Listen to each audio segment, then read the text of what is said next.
in this one, but the abnormal psychology. First, you need to define here that what does mean of abnormality. Like, you know about psychology, that psychology is the scientific study of human mind and behavior. But here, what does mean of abnormality? अब abnormality किसे कहते हैं? Simple सी बात है, the things which are away from normal, जो normality से दूर है वो abnormality है, ठीक है. अब यहाँ पे सोचने वाली बात ये भी है कि फिर नॉर्मेलिटी क्या है. आपको नॉर्मेलिटी और अबनॉर्मेलिटी में भी डिफ्रेंशिएट करना होगा. तो अब नॉर्मल साइकोलॉजी में हम लोग सबसे पहले जो चीज़ फोकस करेंगे वो हम लोग इस पे फोकस करेंगे कि सबसे पहले अबनॉर्मेलिटी क्या है. आपको ये चीज़ यहाँ पे अच्छे से क्लियर होनी चाहिए कि अबनॉर्मेलिटी कहते किसको है.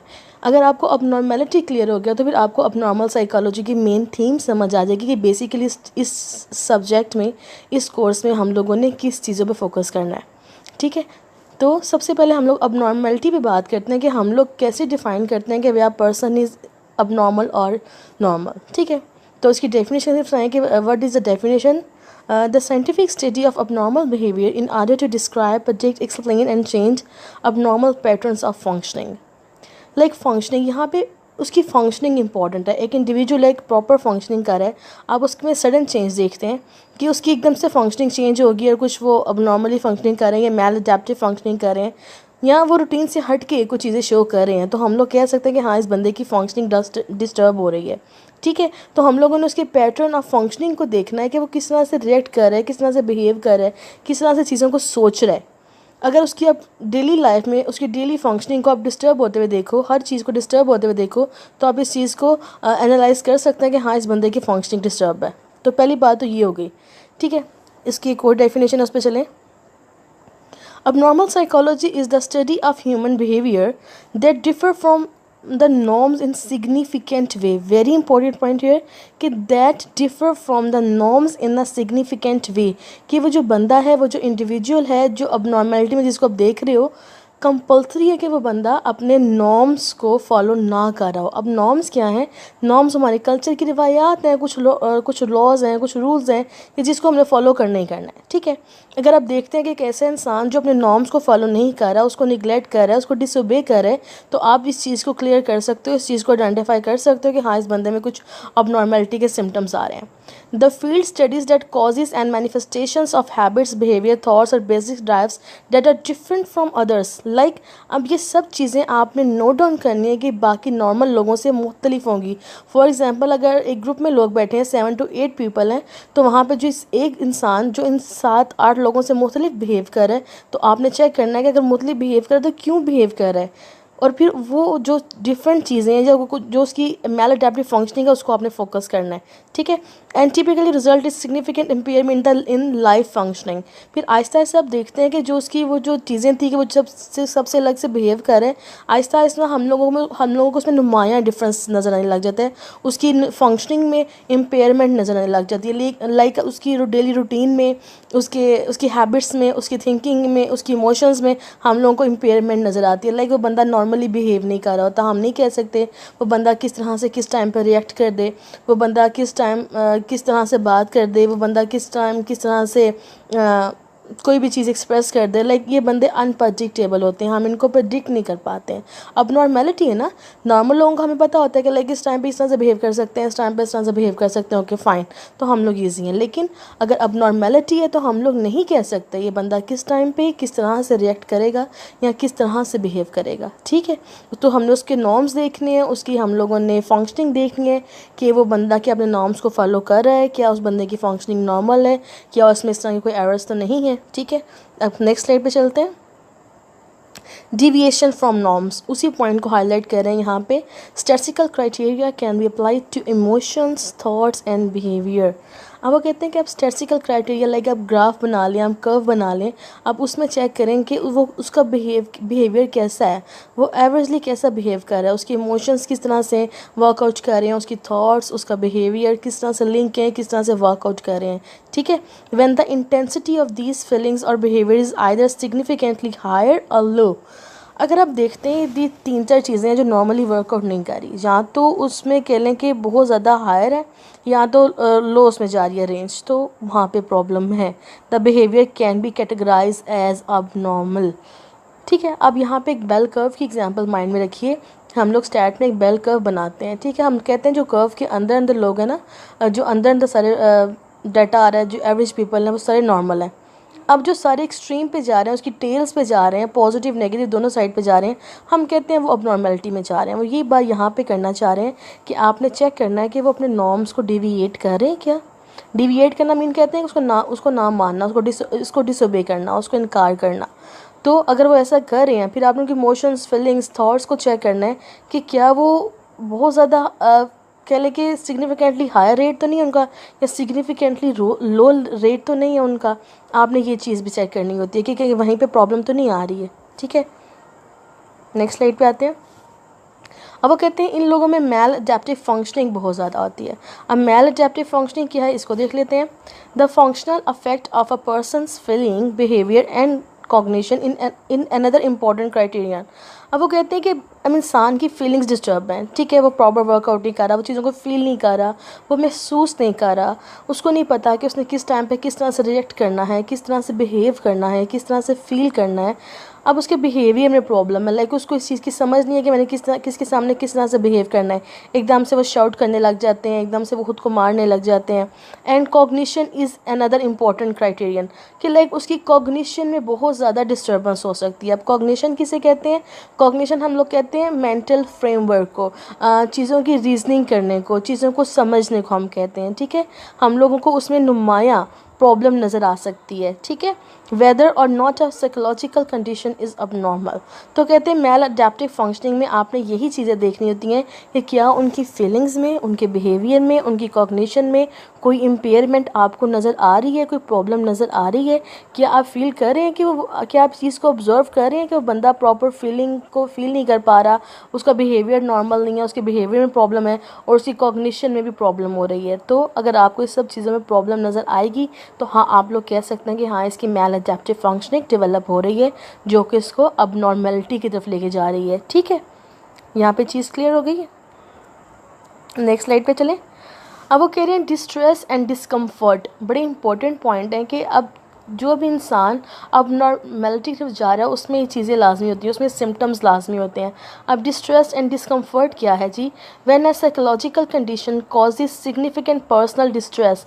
अब जो उसकी जो भी कंडीशन, साइकोलॉजिकल कंडीशंस डेवलप हो रही हैं, अब उसको पर्सनल डिस्ट्रेस है बहुत ज़्यादा। A third criteria of diagnosis and treatment can be made. Any neurosis, psychosis, or cognitive difference, such as developmental delay, can cause a person to feel very distressed and unhappy. अगर बंदा feel कर रहा है कि like हाँ, मेरी psychological conditions normal नहीं है, या मुझे ये प्रॉब्लम भी हो रही है, मुझे वो प्रॉब्लम भी हो रहा है, तो मीन उसमें ज़ाती तौर पे भी एक परेशानी का एलिमेंट डेवलप हो रहा है, ज़ाती तौर पे खुद को लेके भी डिस्ट्रेस है। और डिस्कम्फर्ट क्या है, अगर वो ज़ाती तौर पे खुद से सेटिस्फाई नहीं है ना, अगर वो फील कर रहा है कि पर्सनली मुझ में कुछ प्रॉब्लम्स आ रहे हैं, पर्सनली मुझ में कुछ इश्यूज़ जनरेट हो रहे हैं, तो ऑब्वियसली क्या होगा कि उसमें डिस्कम्फर्ट का लेवल भी आएगा कि लाइक वो कहीं भी सोशल गैदरिंग में खुद को ईजी फील नहीं करेगा, लाइक वो अवॉइड करेगा लोगों से मिलने को, क्योंकि पर्सनली डिस्ट्रेस है, पर्सनली वो कह लें सेटिस्फाई नहीं है, पर्सनली वो हैप्पी नहीं है। तो ऑब्वियसली फिर वो क्या करेगा, social discomfort is also a hallmark such as unhappiness at work, school और एट होम। कि अगर तो वो चला भी गया ना कहीं पे, काम पे चला गया या जॉब पे चला गया है कहीं पे भी, तो वो वहाँ पे लोगों में घुले मिलेगा नहीं, मीन वो अवॉइड लेगा, आइसोलेटेड रहेगा, लोगों से दूर दूर रहेगा, ठीक है। ऐसे लोगों में ये वाले एलिमेंट्स बहुत ज़्यादा होते हैं।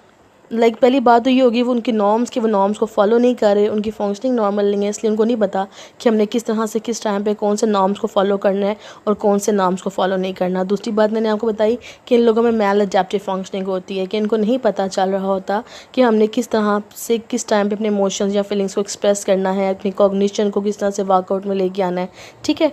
और ये मैंने आपको चीज़ बताई अब डिस्ट्रेस एंड डिस्कम्फर्ट की, कि पर्सनली इन लोगों में बहुत ज़्यादा डिस्ट्रेस होता है, इसलिए में डिस्कम्फर्ट का लेवल ऑटोमेटिकली हाई हो जाता है, ठीक है। ये लोग सोशल गैदरिंग को बहुत ज़्यादा अवॉइड करते हैं, और अगर हम लोग उनको फोर्स करें ऐसे गैदरिंग पे जाने को या इन्वॉल्वमेंट करने का, तो वो वहाँ पे भी अनहैप्पी होते हैं, वो वहाँ पे खुश नहीं रह सकते, ठीक है। इन लोगों में इस तरह के प्रॉब्लम्स हम लोगों को देखने को मिलते हैं। आगे जो नेक्स्ट स्लाइड है हमारे पास वो है डिज़ायरेबिलिटी। अब डिज़ायरेबिलिटी क्या है जी, डिज़ायरेबिलिटी में कहते हैं the desirability of a behaviour और cognitive differences in the fourth factor use in determining whether और not a psychological condition is normal. वो कहते हैं कि जब आप लोगों ने देखना है कि बंदे में नॉर्मेलिटी है कि अब नॉर्मेलिटी है, तो आपने उसकी डिज़ायरेबिलिटी भी देखनी होती है। A genius I Q falls outside the statistical norm. जैसे मैंने आपको बेल शेप का बताया ना, अब जो जीनियस हैं वो भी टेल में आ रहे हैं और जो बिल्कुल लो एवरेज हैं वो भी टेल में आ रहे हैं, ये चीज़ को याद रखिएगा। But most people would not say that the genius और अब नॉर्मल इन नेगेटिव वे। लेकिन हम लोग जीनियस को क्यों नहीं कहते वो अब नॉर्मल है, जबकि हम लोग बेल कर्व की जब शेप बनाते हैं एक साइड पे अगर जीनियस आ रहे हैं तो वो भी तो अब नॉर्मेलिटी तरफ आ रहे हैं कि लाइक हम नहीं कह सकते किसी बंदे का इतना कमाल का आईक्यू है कि वो एक नज़र में देख के याद कर ले। तो ये यहाँ पे बात कहना चाह रहे हैं कि हम लोग अपनी डिज़ायरेबिलिटी को देखते हैं, हम लोग उनको क्यों अब नॉर्मल नहीं कह रहे, हालांकि वो भी अब नॉर्मेलिटी में आते हैं। अब वो कहते हैं individuals with developmental delays are considered to fall under the banner of abnormal psychology. वो कहते हैं इन कंट्रास्ट हम लोग उन लोगों को देखते हैं जिनमें डेवलपमेंटल डिलेज होते हैं, चाहे बहुत ज़्यादा वीक होते हैं, हम उनको अब नॉर्मल कंसीडर कर लेते हैं। तो ये चीज़ है, हमारी डिज़ायरेबिलिटी भी आ रही है। क्यों? क्योंकि जीनियस हर किसी को अच्छे लगते हैं, साइंटिस्ट हर किसी को अच्छे लगते हैं। अब बहुत लाइक है जी 11 साल की उम्र में सॉफ्टवेयर इंजीनियर बन गई, आईक्यू लेवल हाई था, जीनियस थी, कुछ ऐसा था, तो उसको किसी ने नहीं कहा अब नॉर्मेलिटी में आ रही है। लेकिन अगर इन कंट्रास्ट कोई ऐसा बंदा वहाँ पे होता है जिसकी डेवलपमेंटल जो है वो डिले होता है, कोई उसमें प्रॉब्लम होती है, वो चीज़ों को पिक नहीं कर सकता, तो हम लोग उसको कह देते कि हाँ जी बंदे का माइंड प्रॉपर वर्क नहीं कर रहा, इसमें में अब नॉर्मेलिटी का एलिमेंट है। क्योंकि उसकी कॉग्निशन लो है ना, क्योंकि वो चीज़ों को परसीव नहीं कर पा रहा, उसका माइंड इस तरह से वर्कआउट नहीं कर पा रहा। अब वो कह रहे हैं बिकॉज लो कॉग्निटिव एबिलिटीज़, वही बात जो मैंने आपको भी बताई, और इनडिज़ायरेबल एंड कॉज मोर डिस्ट्रेस। अब वो कहते हैं कि कॉग्निशन का लेवल लो होना ना, कह लें कि बहुत ही ज़्यादा नेगेटिव पॉइंट है। ऑब्वियसली हर कोई चाहता है कि मैं हर बात की समझ आए, हम लोग हर बात को समझ सकें, उसको एक्सप्रेस कर सकें। अब एक इंसान जिसकी कॉग्निशन ही वीक है, जो चीज़ों को परसीव ही नहीं कर पा रहा, उसकी रीजनिंग नहीं कर पा रहा, उसका फ्रेमवर्क नहीं कर पा रहा, तो ऑब्वियसली वो चीज़ें वहाँ पे प्रॉब्लम क्रिएट करेंगी और पर्सन में डिस्कम्फर्ट और डिस्ट्रेस का लेवल बहुत ज़्यादा हाई करेंगे। ठीक है, क्योंकि उसकी सोच जो दूसरों से चेंज है, वो दूसरों से चेंज सोच रहा है, चेंज बिहेव कर रहा है, तो ऑब्वियसली उसको सब चीज़ें ये प्रॉब्लम लग रही होती हैं। सही हो गया? Okay cheese, this is very important slide. अब वो कहते हैं व्हाट इज़ साइकोलॉजिकली अबनॉर्मल। अब वो कहते हैं जब भी आपने किसी की अबनॉर्मेलिटी को चेक करना है ना, वे आ पर्सन और ही और शी इज़ नॉर्मल और अबनॉर्मल, तो आप उसको इस 4 Ds पे चेक करें। These 4 Ds are very important. आपने इन 4 Ds में देखना है कि आया बंदा नॉर्मल है कि अबनॉर्मल है। यहाँ पे एक चीज़ का ख्याल रखिएगा कि हमारी सोसाइटी में क्या है कि हम लोग इजीली किसी को भी कह देते हैं लाइक तुम तो साइको हो, तो ये चीज़ बहुत गलत है, ये बहुत सेंसिटिव है। हम लोग एक ऐसी सोसाइटी में सर्वाइव कर रहे हैं जहाँ पे किसी को लेबल करना, किसी को स्टिग्मेटाइज करना बड़ा इजी समझा जाता है, लेकिन हम ये चीज़ नहीं सोचते हैं कि हमारे एक लफ्ज़, एक लेबल ही हमने उसको देना ना पागलपन का, उससे उसकी सारी ज़िंदगी स्पॉइल हो जाएगी। तो मेरा बच्चा इस चीज़ का यहाँ पे ख्याल रखना है कि आप यूं ही किसी सिम्टम, किसी 1-2 सिम्टम की बेस पे किसी को नहीं बोलोगे ये बंदा अब नॉर्मल है, आप किसी को नहीं बोलोगे ये बंदा पागल है। एज अ साइकोलॉजिस्ट, अल्हम्दुलिल्लाह आई एम अ साइकोलॉजिस्ट, लेकिन हम लोगों को भी इस चीज़ के बारे में ट्रेन किया जाता है कि हम लोग इजीली किसी को भी नहीं कहते कि यार तुम तो अब नॉर्मल हो, तुम्हें तो समझ नहीं आ रही, तुम तो साइको हो। क्यों? क्योंकि हमें पता है इट्स अ सेंसिटिव टास्क। हम लोगों ने अगले की पर्सनैलिटी को स्पॉइल नहीं करना, हम लोगों ने उसकी पर्सनैलिटी को डेवलप करना है, उसकी पर्सनैलिटी को हम लोगों ने पॉलिश करना है। वी आर साइकोलॉजिस्ट ना, अल्हम्दुलिल्लाह हमारी फील्ड ऐसी है कि हम लोगों ने उनको डिस्ट्रेस नहीं करना, हम लोगों ने उनको मोटिवेट करना है, डिमोटिवेट नहीं करना। ठीक है, तो इस चीज़ का ख्याल रखना है कि लाइक अगर अब ये 4 Ds मैं आपको बताने जा रही हूँ, तो आप अगर अपने फैमिली मेम्बर में या किसी कज़न में या किसी फ्रेंड ने इसके थोड़े थोड़े पॉइंट देखो या कुछ सिम्टम्स देखो, तो आप उसको डायग्नोज करने बैठ जाओ, तो मेरा बच्चा ये इतना ईजी नहीं होता। ठीक है, ये बहुत ज़्यादा सेंसिटिव टास्क है, आप यूं ही किसी को भी अब नॉर्मल नहीं कह सकते हो। या बाज़-औक़ात क्या होता है जब हम लोग ये सब्जेक्ट पढ़ते हैं ना, अब नॉर्मल साइकोलॉजी, तो इसमें जो मैंने आपको आगे डिसऑर्डर्स पढ़ाने हैं इंशाल्लाह, उसमें क्या होगा, बहुत से डिसऑर्डर्स में ऐसे ऐसे सिम्टम्स हैं जो मैं आपसे डिस्कस करूँगी, और भी आपको ऐसा लग रहा होता है कि लाइक ये भी मुझ में है, ये भी मुझ में है, ये भी मुझ में है, तो मेरा बच्चा खुद को डायग्नोज नहीं करना, आप लोगों ने उस चीज़ को समझना है, बात को। ठीक है, समझने के बाद डिसाइड करना है कि हाँ ये चीज़ें कैसे वर्कआउट करेंगी और कैसे वर्कआउट नहीं करेंगी। चले हम लोग इन 4 Ds पे बात करते हैं। अब 4 Ds में जो चीज़ें आ रही हैं वो है deviance, distressed, dysfunctioning and danger. अब वन बाय वन हम लोग सारे पॉइंट्स को देखते हैं कि डिवियंस क्या है, डिस्ट्रेस क्या है, डिसफंक्शनिंग क्या है और डेंजर क्या है। ठीक है, फिर आपको आइडिया हो जाएगा। नेक्स्ट स्लाइड पे चलते हैं हम लोग। Okay, deviance. अब 4 Ds में जो पहला सबसे फर्स्ट वन डी है आपके पास वो है डिवियंस। वो कहते हैं जब भी आपके पास कोई क्लाइंट आता है, ठीक है, अब नॉर्मेलिटी को चेक करने के लिए या आपको चेक करना है कि आया ये पर्सन अब नॉर्मल है कि नहीं, तो आप लोग उसको सबसे पहले इस डी में चेक करें। अब ये फर्स्ट वन डी जो कि डिवियंस है, अब देखते हैं कि इसमें कौन कौन सी चीज़ें फॉल कर रही हैं। Deviance from a violation of a societies ideas about proper function, कि अब देखो वो क्या कर रहा है डिवियंस में, वो वायलेट कर रहा है सोसाइटी के आइडियाज़ को। लाइक सोसाइटी जिस भी चीज़ पे फोकस कर रही है, जिस भी फंक्शन पे बात कर रही है, ये लोग उसको डिनाई कर रहे हैं, ये लोग उसको डिविएट कर रहे हैं, ये बंदे उसको वायलेट कर रहे हैं। लाइक सोसाइटी के कुछ लॉज हैं, कुछ रूल्स हैं, ये उसको वायलेट कर रहे हैं, उसको तोड़ रहे हैं, उसको डिसओबे कर रहे हैं। ठीक है, अब वो कह रहे हैं कि डिवियंस दो तरह से ये लोग कर रहे हैं, डिविएट दो तरह से कर रहे हैं। किस किस चीज़ों में, एक तो नॉर्म्स में और एक कल्चर में। अब नॉर्म्स में कैसे करें जी, societies explicit and implicit rules for proper conduct. अब नॉर्म बताया कि नॉर्म होते क्या हैं। नॉर्म हमारे कुछ रूल्स हैं जिनको हम लोगों ने फॉलो करना होता है, प्रॉपर कंडक्ट होता है हर सोसाइटी का, हमने उसको फॉलो करना है। तो ये लोग क्या करते हैं, ये उसको डिसोबे करते हैं, उसको उसकी वायलेशन करते हैं, उनको तोड़ते हैं। अब कल्चर, अब हर किसी के कल्चर में कुछ कह लें कि वैल्यूज़ हैं, कुछ ट्रेडिशंस हैं, कुछ कस्टम्स हैं जिसको हमने फॉलो करना है, तो हम लोग कल्चर में सर्वाइव कर सकते हैं। अगर हमारे कल्चर में कोई बंदा हमारे कल्चर के ख़िलाफ़ बात करेगा या कुछ ऐसी बात करेगा जो हमें अच्छी नहीं लगेगी या हमारे कल्चर के ख़िलाफ़ होगी, तो हम कहते हैं यार तुम्हारा दिमाग ख़राब हो गया, तुम कल्चर के ख़िलाफ़ बोल रहे हो, तुम डिसोबे कर रहे हो, दिस एंड डैट, या नौज़बिल्ला। यहाँ पे मैं आपको एग्जांपल दे सकती हूँ। मेरे पास फाउंटेन हाउस में एक मेरे पेशेंट थे, तो स्किज़ोफ्रेनिक थे। उनको क्या था, नाउज़ुबिल्लाह गॉड फॉरबिड, वो अपने आप को कहते थे कि मैं अल्लाह ताला का आखिरी नबी हूँ। ठीक है, और वो उनको इस चीज़ पे बहुत ज़्यादा ईगो थी, बहुत ज़्यादा उनको इस चीज़ पे प्राउड था कि मैं लास्ट वन नबी तो मैं ही हूँ, लास्ट वन प्रॉफिट तो मैं ही हूँ।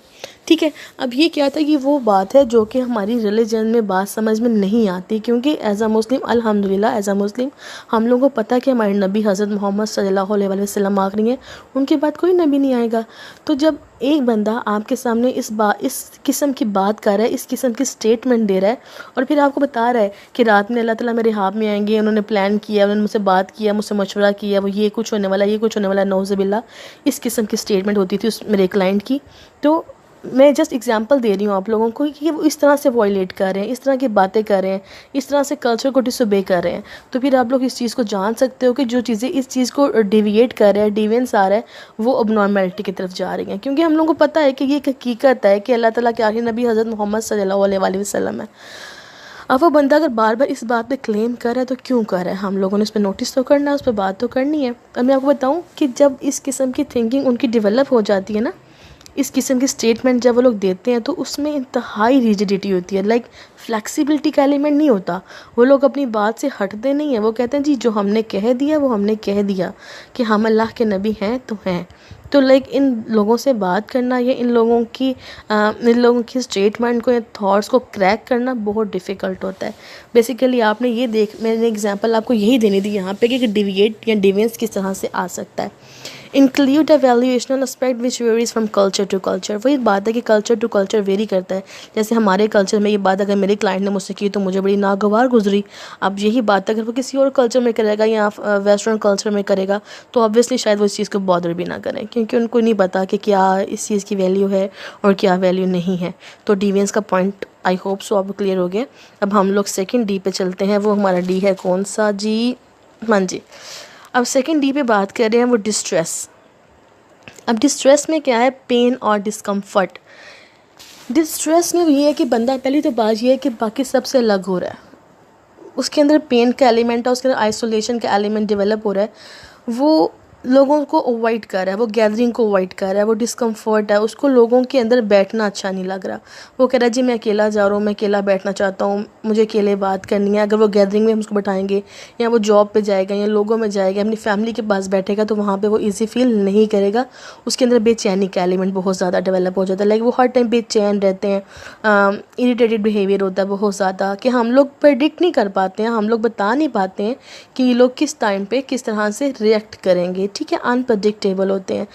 ठीक है, अब जैसे मैंने अभी आपको बताया कि अनप्रडिक्टेबल होते हैं, तो इसी की एग्जांपल मैं अगर आपको दूं यहाँ पे, अनप्रडिक्टेबल इतना कि हमें नहीं पता होता किस टाइम पे वो किस तरह से रिएक्ट कर दें। इसके लिए ये है कि एज अ साइकोलॉजिस्ट भी अगर हम लोगों ने अब नॉर्मल पेशेंट्स के पास जाना होता था, क्लाइंट्स के पास जाना होता है, तो हमारे साथ कस्टोडियन या गार्ड्स लाजमी होते हैं, क्योंकि we don't know they are abnormal, वो किसी भी टाइम पे किसी तरह से भी रिएक्ट कर सकते हैं, तो इसलिए।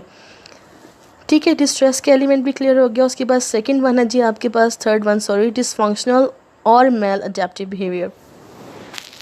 डिसफंक्शनल में क्या है जी कि उसकी जो डेली फंक्शनिंग है ना वो प्रॉपर डिस्टर्ब हो जाती है। उसको नहीं पता कि उसने किस तरह से अपनी प्रॉपर हाइजीन का ख्याल रखना है, किस तरह से अपने फूड इनटेक का ख्याल रखना है, किस तरह से उसने अपनी केयर करनी है, किस तरह से उसने अपना सब चीज़ों को देखना है, कि लाइक उसकी डेली फंक्शनिंग प्रॉपरली डिस्टर्ब हो जाती है। उसके अंदर कोई भी चीज़ नॉर्मल फॉर्म में वर्क नहीं कर रही। उसको नहीं पता कि उसने किस टाइम पे किस तरह से रिएक्ट करना है, किससे किस तरह से बात करनी है, उसने कब शॉवर लेना है, कब उसने अपने आप को साफ़ करना है, कब उसने कपड़े चेंज करने हैं, या किस तरह से उसने ख़ुद को कवर करना है, अपनी बॉडी को कवर करना है। ये सब चीज़ें उससे बहुत दूर हो जाती हैं। उसको इन सब चीज़ों की सेंस नहीं रहती है, इतनी डिसफंक्शनिंग डेवलप हो जाती है। अब डिसफंक्शनिंग तो डेवलप होगी, अब वो क्या करेंगे, साथ ही मैल अडेप्टिव बिहेवियर, कुछ अब ऐसे बिहेवियर को अडेप्ट कर लेते हैं। लाइक बहुत घंटे तक अगर वो बैठे हैं तो बैठे ही रहेंगे एक ही पोज में। अब हम लोग उनसे बात कर रहे हैं, उनको बुला रहे हैं, वो लोग आपकी बात को बॉदर ही नहीं करेंगे। लाइक कुछ ऐसा हो सकता है, इस तरह की फंक्शनिंग आपको नज़र आ सकते हैं। या अगर वो लेटे हैं तो कैसे बॉडी पोस्चर में लेटे हैं कि उनका हाथ ऊपर है, तो आप देखोगे कि बहुत घंटे तक उनका हाथ ऊपर रहता है। ये स्किज़ोफ्रेनिया के सिम्टम्स होते हैं जो हमें देखने को मिलते हैं कि उन लोगों में अगर ये मेल अडेप्टिव फंक्शनिंग का एलिमेंट होता है तो उन लोगों में बॉडी पोस्चर वाला एलिमेंट आता है कि लाइक उनको नहीं पता चलता, वो कहीं कि घंटे अपने हाथ को या अपनी टांग को एक ही बॉडी पोस्चर में रखते हैं, तो इस तरह से उनकी सारी फंक्शनिंग डिस्टर्ब हो रही होती है। ठीक है जी, अब उसके बाद जो लास्ट वन है आपके पास वो है डेंजर। डेंजर में क्या है जी, behaviour that becomes dangerous to self और अदर, कि अब जो इस किस्म का बंदा है वो एक तो अपने लिए ख़ुद भी नुकसानदेह साबित हो सकता है और वो अपनी फैमिली के लिए या आपके लिए भी नुकसानदेह साबित हो सकता है। अब यहाँ पे जो बात समझने वाली है वो ये है कि अपने लिए कैसे, कोई एक इंसान ख़ुद को तकलीफ़ कैसे दे सकता है भाई। अब देखो, जैसे मैंने बताया कि उसकी वो प्रॉपर वर्कआउट नहीं कर रहा, उसकी फंक्शनिंग, उसकी कॉग्निशन, उसकी थॉट्स, कुछ भी प्रॉपर वर्कआउट नहीं कर रहा। ये लोग ऐसे सोचते हैं कि लाइक हमें कोई एक्सटर्नल पावर्स हैं जो हमें कंट्रोल कर रही हैं, ऐसी थिंकिंग इन लोगों की होती है। लाइक वो कहते हैं पता नहीं मैंने उस टाइम पे ऐसे रिएक्ट क्यों किया, कुछ चीज़ें मुझे कंट्रोल कर रही थी।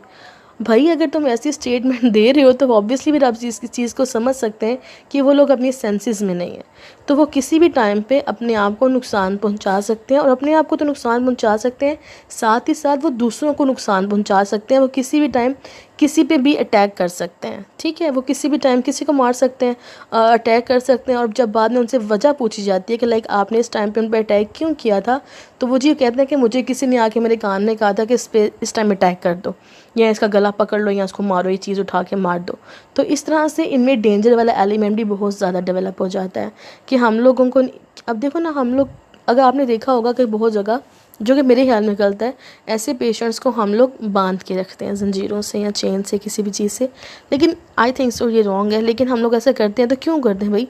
रीज़न यही है कि वो अपने लिए भी डेंजर है, ठीक है, डेंजरस है, और वो दूसरों के लिए भी डेंजरस है, कि हम लोगों को नहीं पता वो किस टाइम पे किस तरह से रिएक्ट करते हैं। तो यूजली यहाँ पे क्या होता है कि जो ऐसे पेशेंट्स होते हैं ना, हम उनको सेपरेट ब्लॉक में रखते हैं, उनको हम सब के साथ नहीं रखते हैं। ठीक है, तो अब ये 4 Ds आई होप आप सबको क्लियर हो गए हैं कि अगर आपने किसी भी बंदे को चेक करना है, किसी भी इंडिविजुअल या क्लाइंट को चेक करना है कि वो नॉर्मेलिटी या अब नॉर्मेलिटी किस में फॉल कर रहा है, तो आप इन 4 Ds को चेक करोगे। ठीक है, इन 4 Ds को देखने के बाद आप डिसाइड करोगे कि ये जो इंसान है, ये जो इंडिविजुअल है, ये अब नॉर्मेलिटी में फॉल कर रहा है कि नहीं कर रहा। ठीक है, एक बार ये कि उसकी सिवियरिटी को देखो।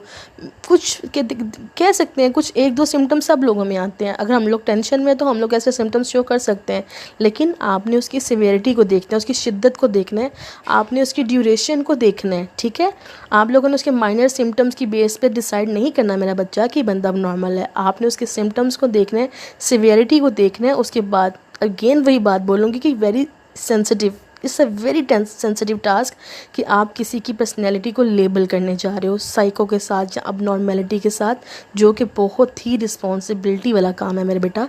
तो इसलिए बहुत ध्यान से आपने इन 4Ds को चेक करना है, उसकी फंक्शनिंग को चेक करना है, उसकी सीवियरिटी को चेक करना है, उसके ड्यूरेशंस को चेक करना है। उसके बाद उसको आपने बताना है कि हाँ ये अबनॉर्मल है कि नहीं है। और साथ ही साथ जस्ट आपकी थॉट्स नहीं, यहाँ पे हमारे पास एक DSM होता है, डायग्नोस्टिक स्टैटिस्टिकल मैनुअल, वो आपको हेल्प आउट करता है। उसके अंदर हर डिसऑर्डर के सिम्टम्स लिखे होते हैं।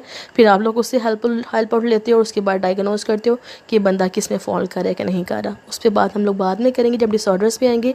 फिलहाल अभी जस्ट मैंने आपसे बात किया अब नॉर्मेलिटी पे। मैंने आपको ये समझाने की कोशिश की है कि बेसिकली अब नॉर्मेलिटी होती क्या है, इस चीज़ को देखो, ठीक है। तो thank you, it's all about अब नॉर्मल बिहेवियर। आई होप कि आपको क्लियर हो गया होगा कि अब नॉर्मेलिटी क्या है। ओके जी, थैंक यू।